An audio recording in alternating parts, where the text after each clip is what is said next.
शिवोऽहं शिवोऽहं शिवोऽहं शिवोऽहं शिवोऽहं शिवोऽहं शिवोऽहं शिवोऽहं। भगवान भूतनाथ भूतेश्वर महाकाल महामृत्युंजय देवों में महादेव आदिदेव औढ़ानी आस्तोष नीलकंठ प्रभु भोलेनाथ के चरणों में प्रार्थना करते हुए, हे भोलेनाथ, हे नीलकंठ, संपूर्ण संसार को भौतिकवादी बना दो, सारे सुखों से समृद्ध कर दो। सारी मानव जाति आपसी हिंसा को छोड़कर प्यार मोहब्बत धन ऐश्वर्य से युक्त हो। आपकी अध्यात्मवादी संस्कृति को निरंतर आगे बढ़ाएं। आओ भगवान भोलेनाथ के चरणों में भज गोविंदम गोविंदम भज मोड़ मते। सभी श्रीधाम गोवर्धन पीठाधीश्वर, श्रृंगेरी पीठाधीश्वर, शारदा पीठाधीश्वर, ज्योतिर्मय पीठाधीश्वर, हरिहर स्वरूप भगवत शंकराचार्य के श्री चरणों में वंदन करते हुए आओ माँ भगवती जगत जननी माँ पार्वती के चरणों में वंदन करते हुए, भूतनाथ भूतेश्वर के चरणों में वंदन करते हुए आओ आप सबके कल्याण के लिए ज्योतिष के आधार पर 11 दिसंबर से लेकर यानी 2024 का अंतिम महीना 11 दिसंबर से लेकर के 20 दिसंबर तक 12 राशि वाले जातकों के लिए भोलेनाथ की ज्योतिर्वाणी में भविष्यवाणी में क्या क्या लिखा है, क्या क्या होने वाला है, उसको बताने जा रहा हूँ। आज मार्गशीर्ष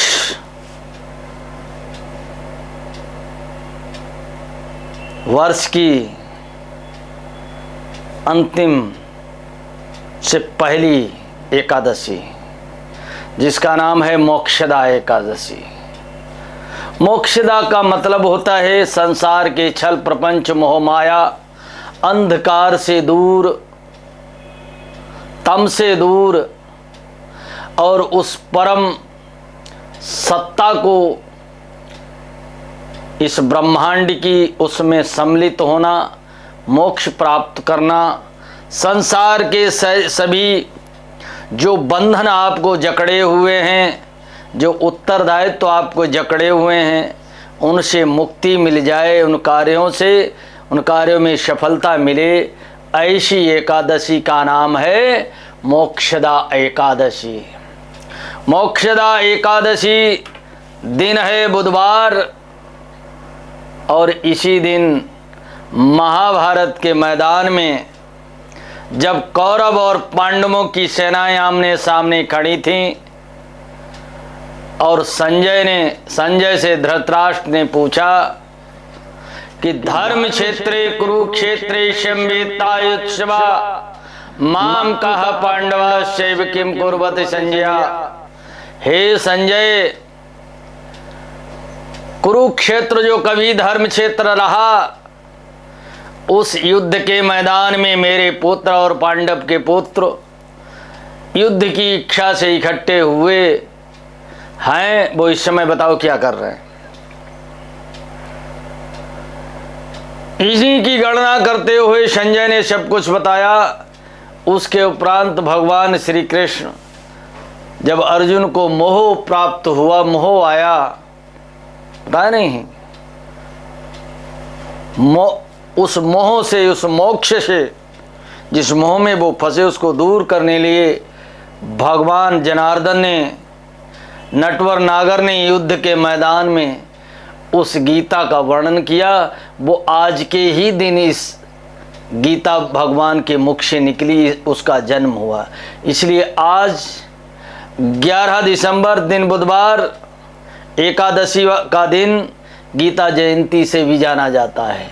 गीता सुगीता कर्तव्य शास्त्र किम, गीता सुगीता कर्तव्य ही किमन्यि शास्त्रे, या स्वयं पद्मनाभस्य मुख पद्मादि विनिश्रिता।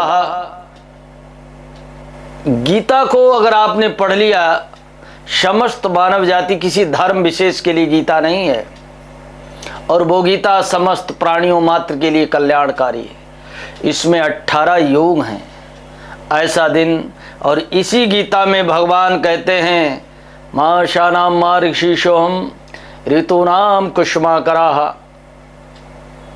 ये एकादशी का त्यौहार, ये एकादशी भगवान कृष्ण की स्वयं स्वरूप में एकादशी है। जिस व्यक्ति को मोक्ष प्राप्त करना है, विष्णुमय विष्णु रूप कहते नहीं, मोक्ष 5 प्रकार की होती है। कौन से? सारूप्य, सालोक्य, सामीप्य, सायुज्य, सानिध्य। ये 5 प्रकार की मोक्ष भगवान के प्रति होती हैं। जो लोग अपने जीवन को परमात्मा के प्रति समर्पित करते हैं, हम कार्य तो करते हैं, ईश्वर ने संसार में दायित्वों के लिए मुझे भेजा है, और ऐसा समझ करके ईश्वर ब्रह्माग्नौ ब्रह्मार्पणम ब्रह्ममस्तु, उस ईश्वर को समर्पण करो। ब्रह्म के लिए, ईश्वर के लिए। ये मेरा कुछ नहीं, तेरा तुझको अर्पण, क्या लागे मेरा। ऐसी गीता का जन्मदिन आज एकादशी। कन्या राशि के जातकों के लिए सबसे बड़ी बात लेकर के आया हूं कि आपके 11 दिसंबर और 12 दिसंबर को स्थितियां बहुत विपरीत होंगी। पूछिए क्यों? मैं आपको डरा नहीं रहा हूं। एक तो आपके शत्रु हैं तो घर से बाहर कम से कम जाइएगा। वाहन घोड़ा चलाएं तो हेलमेट लगा के चलें, कम से कम चलाइएगा। 11-12 दिसंबर करना क्या है? 11 दिसंबर को एकादशी मोक्षदायिनी है, और उस दिन आप शाम को भगवान का स्मरण करें और पूरे दिन अपने कार्यों में लगे रहें। 13 और 14 दिसंबर को कन्या राशि वाले जात को आपके तीसरे भाव में सूर्य बुध है। कहीं न कहीं भाई बहन या मामा ननियाल पक्ष, मौसा मौसी, बुआ इत्यादि जगह संबंधी के यहाँ जाने का प्रयोग वहाँ से लाभ होगा। 15 और 16 दिसंबर रविवार सोमवार वाले दिन चंद्रमा जब पहुँचेंगे मेष राशि से वृष राशि में, और तब आपको पत्नी के जो माइग्रेन सर दर्द है वो कम होने की संभावना है। 19 और 20 दिसंबर को धन लाभ हो सकता है। परिवार में कोई शुभ समाचार प्राप्त हो सकता है। धन्यवाद।